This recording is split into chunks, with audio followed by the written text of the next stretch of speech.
I am sitting here with Sash Johnson right now.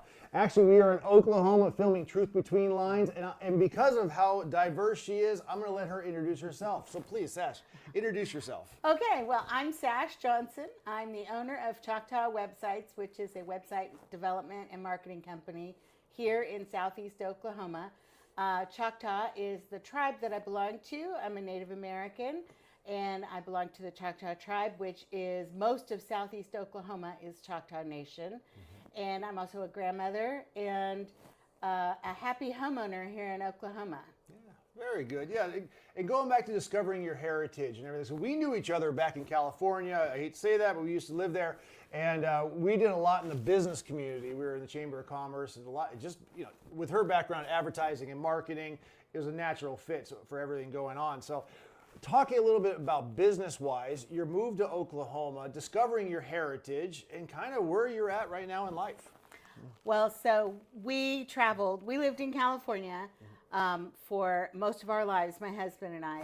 And then we traveled for 7 years, and we traveled around the United States, and we were able to work and travel at the same time. And so when we were traveling, we talked about where do we want to settle down eventually. And because I'm Choctaw, we had come through here, traveled through Oklahoma a little bit, not ever to this direct area, but kind of just in general to the larger cities. And we found that as we traveled the country and got to know more about the people in different parts of the country, how different and diverse everyone was. Oh my gosh, right? Because when you travel, you really do get to see how differently everybody lives. But we came through here, and I said, I think I really want to go back to where my parents are from. So my parents are from here. My father's from Pawhuska, and my mother is from Ada. And Pawhuska is where the Pioneer Woman is from. So she's pretty famous. Lots of women know who she is. But so Pioneer Woman. But I wanted to come back here where my Choctaw roots are. And so I'd never been to Oklahoma. I'd never, until I traveled through that one time. But I've never lived here. My parents moved out of here when they were little kids. So, so I wanted to come back here and settle here, and just one day I'll retire, but not anytime soon. But discovering that you were Native American and all, because you were removed from them for a while. I was removed from that. My mother did not know her father, who was the Choctaw in our family. So my mother did not know him at all, and not through his fault. My grandmother took her and the kids away and changed their names and hid them in California. And so ran off to get away from him and did a very selfish thing and kept us all from that heritage. And it wasn't until I got to know a distant uncle who I didn't even know existed. He found my family and we reconnected, and he got me really interested in the Choctaw culture. And so that brought me back here. And for the first time in my life, I feel like I'm at home. Really? Yeah, I always felt out of place in California. I'm not your typical Californian. I'm not tall and blonde, right? We were talking about that, how the perception is if you don't live in California that all the women are tall and blonde and thin, and I'm none of those things. So, but I just never really felt like I fit in. And I knew I was Native American, and see, back then we called it Indian, right? Or American Indian. And those things have changed over the years too. Indigenous, Native American, Choctaw, tribal, some people just call it native. So anyway, I never felt like I fit in there. And when I got here, all of a sudden, I'm not only surrounded by people who look like me, but I'm actually related to some of these people. Oh, wow. Which is a trip. So, That is amazing. What a big move that would be for you as well, moving from California to Oklahoma. Little small, by driving through here, obviously a little more open, 5-acre lots, all the stuff, which you don't see that in California. Plus we went by a couple longhorn steers. They were out there. That was exciting. We have cows in Tennessee, but the longhorns, they're pretty impressive. What was the other one that you called it? The big a white Brahma. One? I thought it was a small car. I literally thought it was a small car, like in the middle of a field, and then it started moving, and I'm realizing, oh, that's a live animal. I don't think I've seen one of those in outside of a zoo somewhere. I don't know. It was, but anyway, I'm digressing and getting way wait off till you topic. see one mad. Oh, yeah, no, I'm not going to be there for that. I'm not sure why I don't want that to happen. So, wow. Okay, that's something to stay away from. So talk about not only, so you moved here, you found yourself, you found your people, your family, all of the above. The acceptance was huge, I would imagine, because you found success here. You really have. So share with us your award that you got last year. I want to talk about that. So the Choctaw Nation has a Choctawpreneur program. So it's Choctaw entrepreneurs are called Choctawpreneurs. And the Choctawpreneur program is part of the Choctaw Nation Small Business Development. They have their own division where they help small business owners grow their businesses, stay afloat, grow, expand. They have a lot of programs that I have an advisor that I work with who will help me with getting a loan, help me get furniture and fixtures for my business, help me fill out documents, help me write a business plan, things like that. And so these are things that I've been in business since 2001 for myself, but coming out here, it was a whole different animal because it's a different state. It's always surprising when you move to another state how much you don't know and how much regulations are different, better and worse. Anyway, so the Choctawpreneur advisor helped me get my LLC set up and things like that. So, and then it's almost like the Choctaw Small Business Development is almost like its own chamber of commerce, and it's got its own group of people that we interact with. And since I do business to business kind of work, I'm trying to get to know other business owners and try and build websites for them. And so this was a great way for me to meet other business owners and help cheer them on and support them and teach them marketing and that kind of thing. So that's what I've been doing since I've been here. And so 2024, my business, Choctaw Websites, won for Choctawpreneur of the Year for District 12. Woo! So I was really excited about that, though, and I'm really proud of that. And it is nice to be recognized. But more than anything, it meant a lot to me to make my children, my grandchildren, and my ancestors proud.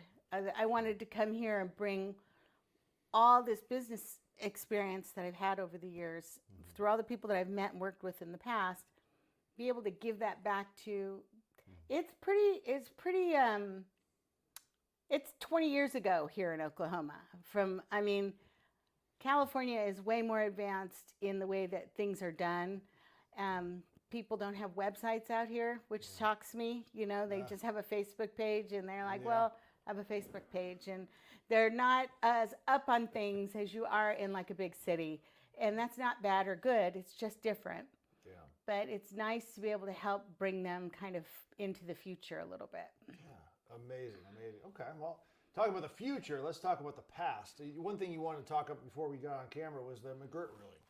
How does that factor in this whole plan? Explain what that is. So the McGirt ruling was a Supreme Court ruling that ratified not ratified, but it confirmed the McGirt, the treaties that were written by the federal government over Native American lands. So McGirt was a guy, he's a Choctaw, who sued the state of Oklahoma because he felt like the crimes that he was being convicted of in the state of Oklahoma, the state had no right to try him because he was a Choctaw Nation on Choctaw land. And sure enough, the Supreme Court sided with him, saying that that the Choctaw Nation is its own sovereign land. So this is a sovereign reservation where I live now. If I am arrested for something, then I am tried by my tribe, not by the state.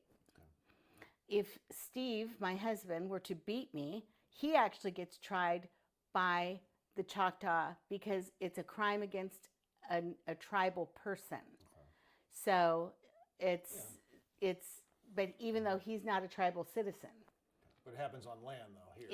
If it happens to a tribal citizen on tribal land. Right. So that applies to me no matter what reservation I'm on in Indian country, is the quotes that the way the treaty was written. This is referred to as Indian country. And so what that's done is that's opened up our own judicial system. So not just the Choctaw, but all of the tribal nations in Oklahoma.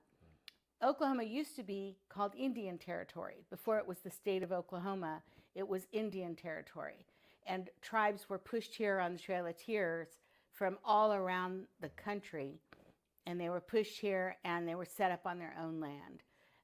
And that's a long, in-depth story about how that all happened. But at the time, they were promised by the federal government that this would be their land to keep, and that this is Indian country. And so just because the state declared itself a state didn't undo the treaty. And that was what the state of Oklahoma believed itself to be. Well, now we're a state, and those treaties go out the window. For a long time, that's how business was done here, that those treaties were just thrown out the window. Well, the natives here were like, well, okay, you say that, but we don't say that. So it was only the federal government that could come in and say, no, actually, those treaties are still in place. And so that gave back sovereignty to our nation. So the question that comes up is how is it fair that you're on in American soil, as far as the country goes, sea to shining sea and all that. What's the answer to someone that says, why are you allowed your own set of laws, you build casinos, whatever else we were going to talk about? Why is it fair that happens here? Life's not fair. I don't know if it's fair. Yeah. I just know that that's what was promised to our people when they were moved here, and that's what the Supreme Court currently has held as law. The Supreme Court calls it lawful. How is anything more fair than what the Supreme Court of the United States says is fair? I don't know. Yeah. And the thing we talked about too as well is like the casinos are one thing, but you can have casinos in other states, and really it comes down to whether the state allows it, not necessarily the federal government or not. It's they're allowed, Nevada, Laughlin, and a lot of other areas around the country that have casinos, New Jersey, New York, but they have casinos.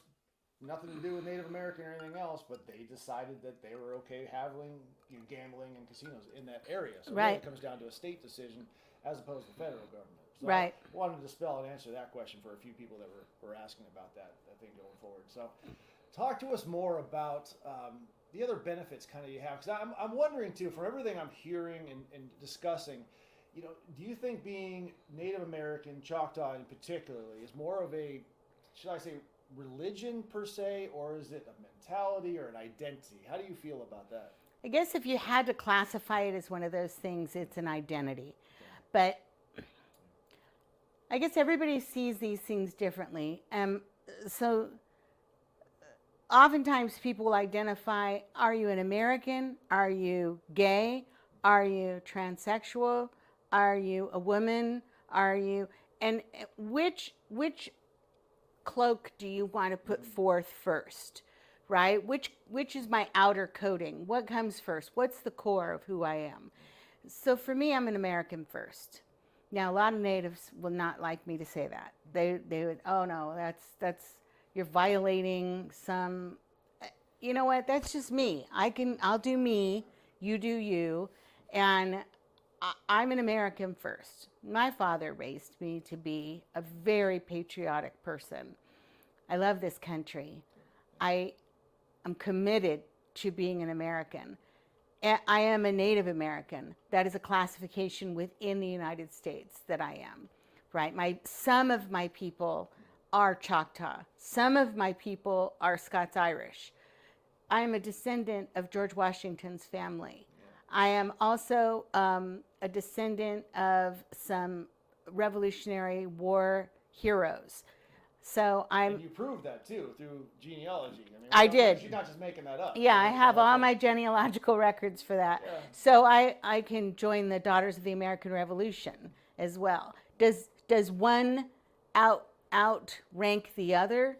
I'm also part Spanish. My father's family is from Spain. So does one thing outrank the other? Well, those are all just parts that make up a person. So, but one thing I am wholly is I'm wholly an American. And so to me, that's what comes first. I'm a woman too. Yeah, I'm a business owner. I'm a grandmother. I'm all these things. But these are all just parts of a whole person. The whole person being Sash. And I'm made up of many pieces, but I'm wholly an American. So where is the Choctaw mentality now? You know, what's happening in 2025? How are you seeing yourselves, and how are they doing as a tribe? I love this. So the tribe, seriously, I'm a capitalist. I was born a capitalist, and so I love that about this tribe is that they're capitalists. We have some very successful casinos, and in Durant, we have a casino resort that is doing incredibly well. It draws in all the people up from Texas. And so a lot of people from Dallas come up for the weekend and during the week. It's always packed. It's a beautiful casino, great resort. There's one on the Arkansas border as well. It's not quite as big, but it's beautiful. The money that the tribe makes, 10% of all the money, of all the profit the tribe makes, the tribe spends on buying more land within the Choctaw Nation. So now the difference between a reservation here and a reservation, say, in Arizona, is that the land in the tribe in Arizona, like the Navajo, the land is all owned by the U.S. Army. It's not owned by the tribe. The tribe gets to live on this land. But in Oklahoma, the land is all privately owned. My home is privately owned. People next door to me are not Choctaw, but they privately own their land. Okay. So the way this allotment system was set up was that my family was given 120 acres, and they sold that off right away because they were elderly women who couldn't farm their land. So what were they going to do? So they sold it and bought a house in town, and they sold their land off. But the land itself was ultimately purchased by people, and that's how the allotment system worked, was that the natives were given 120 acres, and then a lot of them kept it and a lot of them sold it. So all the land out here is privately owned. Well, that's why we have such a good economy out here, is because the people out here have businesses. If you live on a reservation in Arizona, you can't get a loan on your property because you have no equity. You can't build anything because you can't own the land. You can't buy the land. So how do you develop an economy on land that you can't ever own? So that's why their economy is so bad in some of these reservations. That's why they live in such poverty. It's because they don't have an economy. That's what's great about Oklahoma, is that they own their land. And so the Choctaw, they're on a mission to buy that land up. And they are the largest landowner in Oklahoma, I believe. I'm not sure that they are either the largest or the second largest landowner in Oklahoma. So the tribe itself owns the land. So the tribe is really good about it in investing back into their people too. They pay for college. They pay for the Choctawpreneur small business development. They help with small business development. There's all kinds of grants and loans that you can get to grow your business, grow the economy. I love the focus on capitalism here, because that's how people survive, right? We've learned all the way back to Jamestown that private property ownership is how people grow an economy and how they thrive and how they survive. So, yeah, the Choctaw got it right. So, I mean, that sounds amazing as far as the developments they were doing with the land. I did not know anything about the Arizona, so that's very interesting. What about other Native Americans mentality-wise, as for maybe a poverty mentality? We talked about that earlier. As far as how do you feel about kind of the way things should progress in American society? I think that, I mean, I grew up poor. I grew up with poor, my parents were poor. I grew up with my mother. My mother has a very much a poverty mindset. And she always talked about how somebody owed us something. People should give us stuff. We're poor. People should give us this.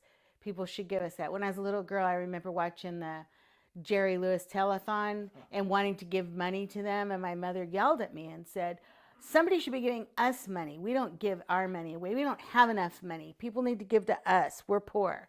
And that mentality of, I always felt like we were less because we were poor.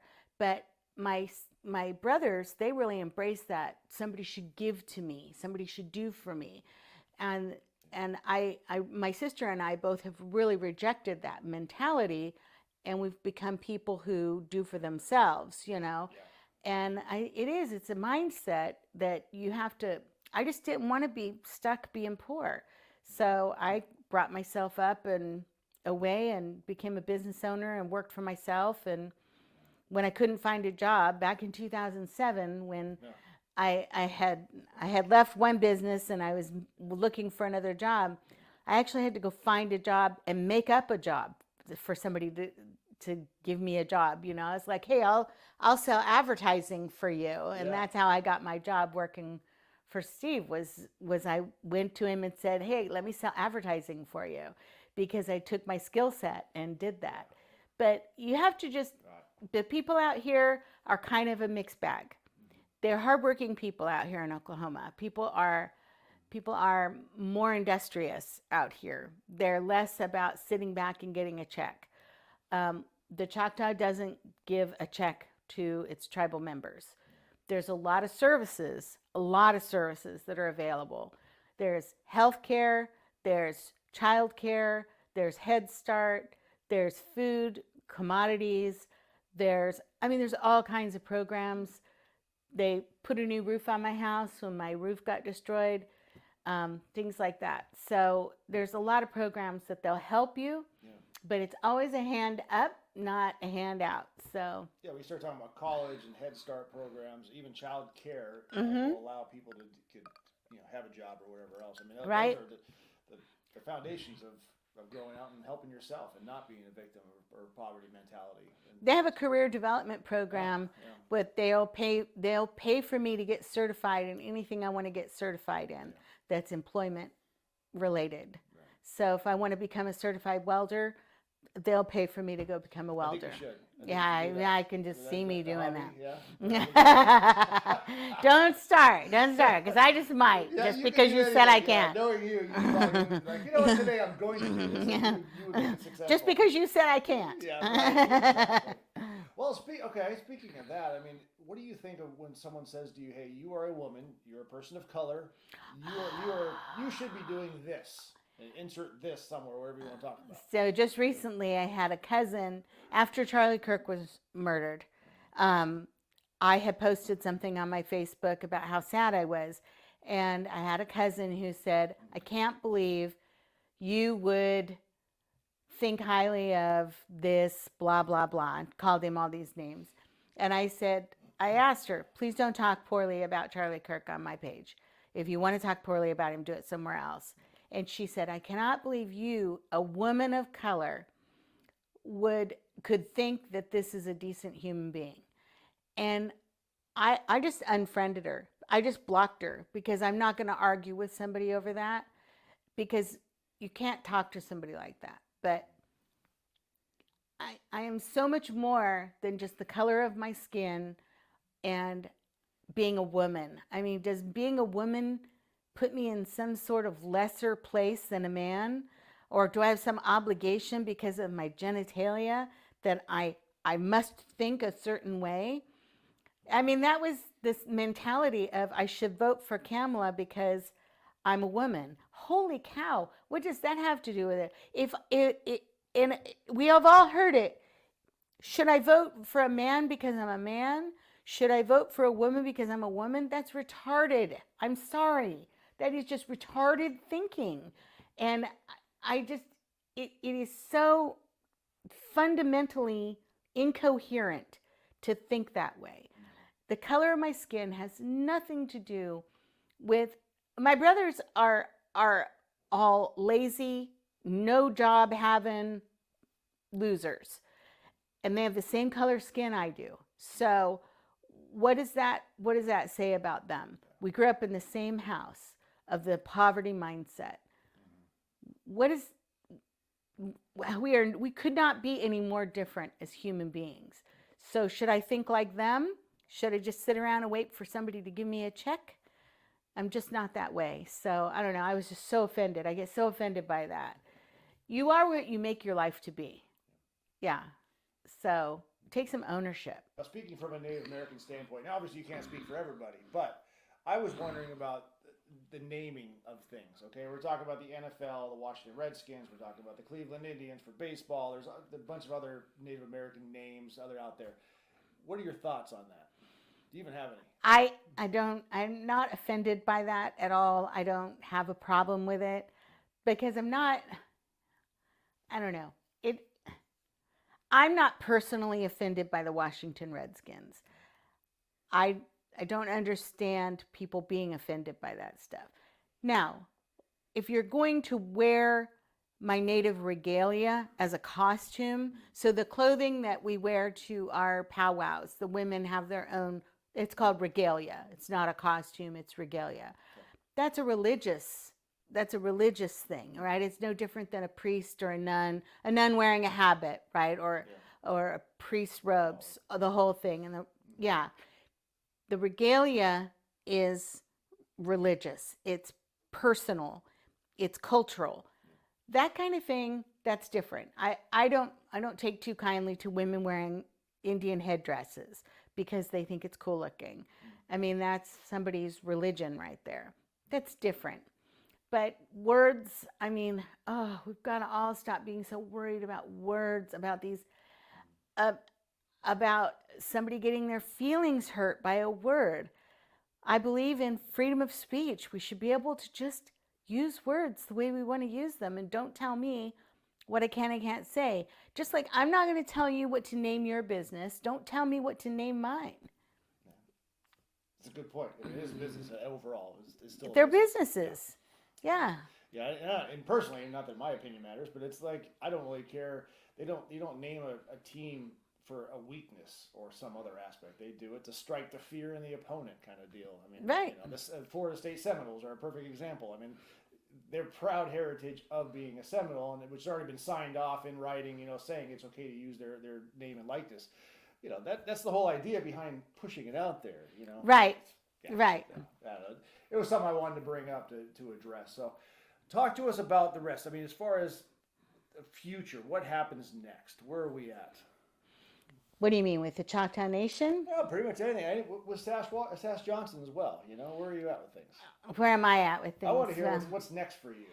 Because you have a whole other thing going on. Well, I run Choctaw websites, which is, like I said, we do website development, we do marketing for small businesses. I have a lot of clients here, but I also have clients around the country. I love building websites. I don't build the websites, my husband does, but I love doing marketing. I teach classes.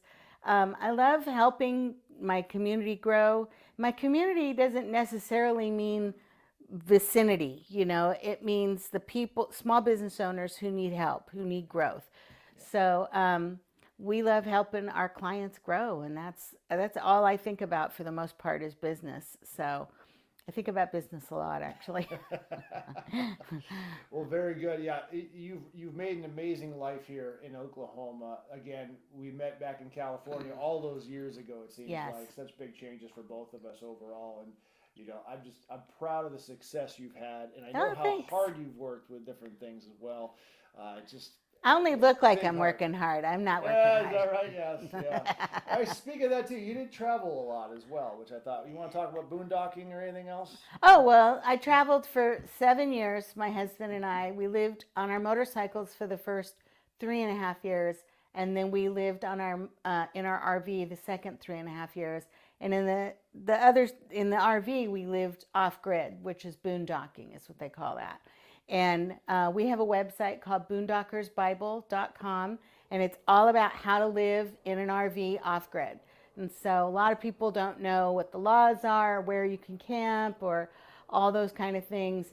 And that's what this website teaches you, is all the laws and all the rules and how to do it, what's the most economical way to do it. One of the things we did when we were boondocking was save money, and we saved up enough money to put the down payment on this house. And when we moved in, we were debt-free because we'd paid off all of our debt. Because when you're living off grid, you don't have a lot of bills. And you were still working. I mean, oh yeah, we worked. Doing the whole thing. Didn't matter. Well, building websites, doing marketing, right. I had clients at that time up in Alaska, and I would travel up to Alaska every summer and go see them. And the last summer, 2019, that we were traveling, I took my dog and we went up to Alaska for 7 weeks, just me and my dog. And we drove up there, and it was so much fun. It was the best adventure. So, but we saw most of the country and got to do a lot and see a lot. And that was part of, during that traveling time was when we decided where we wanted to retire to. And that was how we ended up here. I didn't find any place I liked better. So the only, the biggest problem with Oklahoma, the summers are really hot, miserable. And then there's the tornadoes. I like the tornadoes myself. I like to chase the tornadoes. It's a lot of fun. It's like fireflies or something. I mean, the tornadoes, they come in and out. Okay. You know what? When you educate yourself and you understand how they move and where they move and when to be aware of them, it's not like they just pop out of the sky. You'll see them coming. Yeah, just like that Brahma bull is down there. You'll see that coming. You'll see that coming. God, you might hear both of them for that. Yeah, you just dig a hole in the yard and hide in the hole. They call it the hidey hole. All right. Any other closing statements, words of advice? I know you got so much wisdom in there. I mean, you might have to pay for some of it with marketing, but yeah, for sure. Anything else you want to share? I think that you shouldn't underestimate people because they're of color, or they're of an ethnicity, or because they're a woman, or because they're a white man. You should not underestimate them. Should not minimize somebody based on the color of their skin and their genitalia, right? I hate that. That really drives me crazy, that politics have come down so much to identity. And what about the brain that sits in the person's head? Listen to them. Don't just look at them on the outside and judge them. Yeah, because I'm supposed, as a Native American, I'm supposed to be a Democrat, and I'm not a Democrat. And I don't have a problem with Democrats. I just have a problem with people thinking that I should think like them, that assumption. Yeah. Good words of advice. Thank you. Please, how can they reach out to you? Website? Choctawwebsites.com with an S, websites.com. And my name is Sash, and I would love to help you build a website or help you market your small business. And this is Truth Between Lines. Thanks for watching.